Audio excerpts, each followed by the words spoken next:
Hello and welcome to Freedom Watch. I'm Judge Andrew Napolitano here, defending freedom, defending your natural rights, and defending your right to have a government that stays within the confines of the Constitution.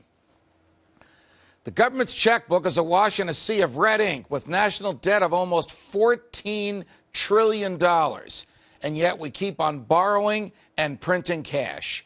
The Congressional Budget Office estimates that the public's national debt will increase an additional $9 trillion by 2020.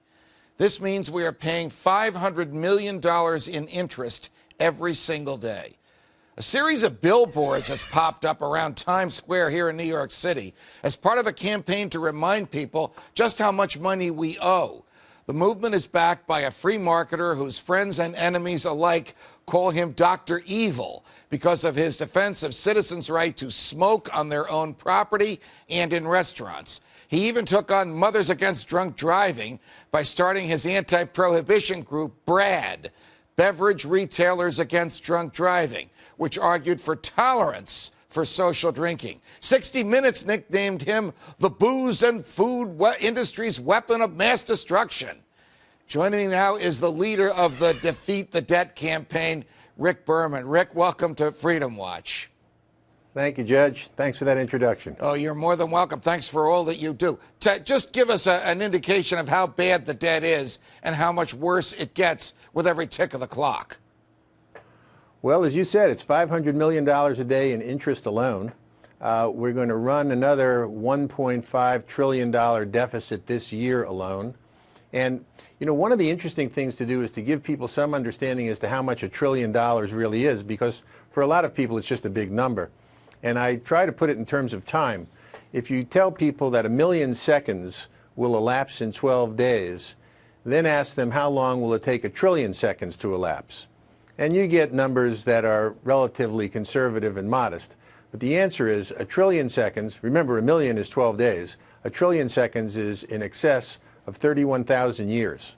Oh, boy. So when you hear these trillion, are astronomical numbers that Americans and even anybody, unless they're a mathematician, are just unaccustomed to dealing with. The government's debt is so high that, correct me if I'm wrong, it now borrows money not to reduce the debt, but just to pay the interest that has already come due. So it just gets worse and worse. It borrows, almost literally borrows from Peter to pay Paul.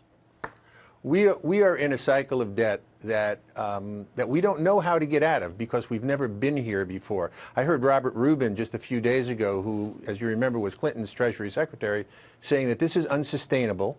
But people know that the answer is relatively simple. It's the same as with your own household budget.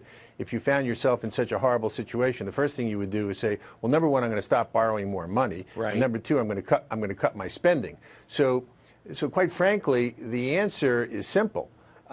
It's just that it's not easy because now you've got politics involved, and if you're going to cut spending, then somebody's ox is going to get gored. Someone's going to lose something that they already have, and that makes politicians uncomfortable because they have to take stuff away from people. Well, one of the reasons you are so popular with people who believe in the Constitution and believe in the free market, and so unpopular with people in the government, is because people in both parties reject what you have just said. I mean, Republicans were just as bad in the Bush years when it came to running up the debt as the Democrats are in the Obama years. So the real question is not how do we stop spending, but how do we get people into the government who will stop spending? I mean, wouldn't this take a sea change in the thinking of American politics? Wouldn't this require 51 senators and 218 members of the House of Representatives and a president of the United States who basically agree with Ron Paul when it comes to what the government should be spending its money on?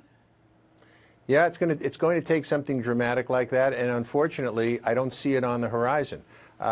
You know, one of the problems with this debt is that when you tell people how big it is, their eyes glaze over, and sometimes people will say things like, well, this is equivalent to $40,000 per family. But no one really believes that someone's going to show up at your door with an invoice for $40,000. And so you never really personalize this debt. And if you ask the average person if they care about this, they say it's terrible. But if you ask them, well, what does it mean to you personally? most people can't translate this into personal consequences, especially into short-term personal consequences. But can people But they understand the personal consequences of the federal government through its banker, the Federal Reserve, merely printing money or creating money out of thin air in an effort to address the debt? Do people understand what that does to the value of their homes and the value of the dollars in their wallets? Well, you know, it's funny that you say this, and I want your listeners to know I do this quite often, so so I didn't set you up for this. But if you can see this, this is a bill from Zimbabwe. This bill went out of circulation last year. This is $100 trillion that was worth about $2 when the currency collapsed. They were just printing bills with more and more zeros on them, because they obviously couldn't get out of the situation they were in.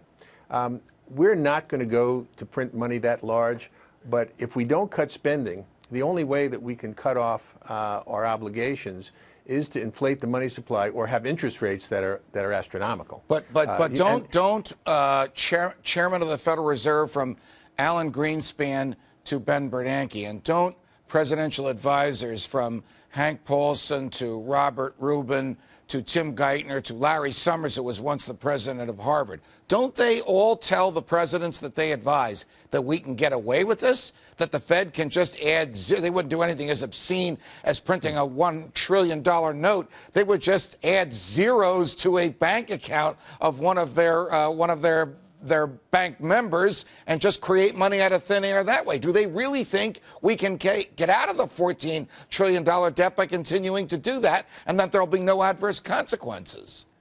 Well, see, I don't think you can do that today, because today foreign governments are not going to loan us money if they think we're inflating the money supply. And as soon as we signal to China or Saudi Arabia or Japan or Russia, these are countries that we've borrowed a lot of money from. As soon as they see that we're going to inflate the money supply or starting to do it, they want more money. They want more interest paid to them if they're going to loan us money, and then interest rates start to really spike. You know, today people are worried about interest rates on home mortgages. If you're in the position of thinking that the housing crisis is turning around, we're worried that the interest rates may creep up to something above 5%. And people forget that in 1981, early in 1981, mortgage interest rates were 18%. Interest rates can be devastating, and that ruins the economy, that ruins the ability of people to have jobs, because businesses can't expand because they can't borrow money at a reasonable rate of interest. This has personal consequences that are serious. You know, you have to come and spend a little time here in New York City, because we have a mayor who not only doesn't want people to be able to smoke in restaurants, he wants to control how much salt and sugar are available for your use when you're in New York City restaurants. And he has the power to send his health inspectors to these restaurants to regulate the amount of salt and sugar. Is the nanny state going to crush us, or is there going to be some part of America where you can still be free? Well, you know, it's getting worse. I was an advocate of having a separate smoking section with good ventilation, non-smoking sections, so that people could have their choice. I've always been a big favor, always been largely in favor of choice. And in fact, I used to tell people that, you know, a good restaurant with good ventilation had cleaner air than if you just stood out on the street in New York and were walking to work. The hysteria over sugar, over salt, over tobacco. Not that I'm suggesting that people should abuse any of these products any more than I think that people should drive too fast or that people should drink too much.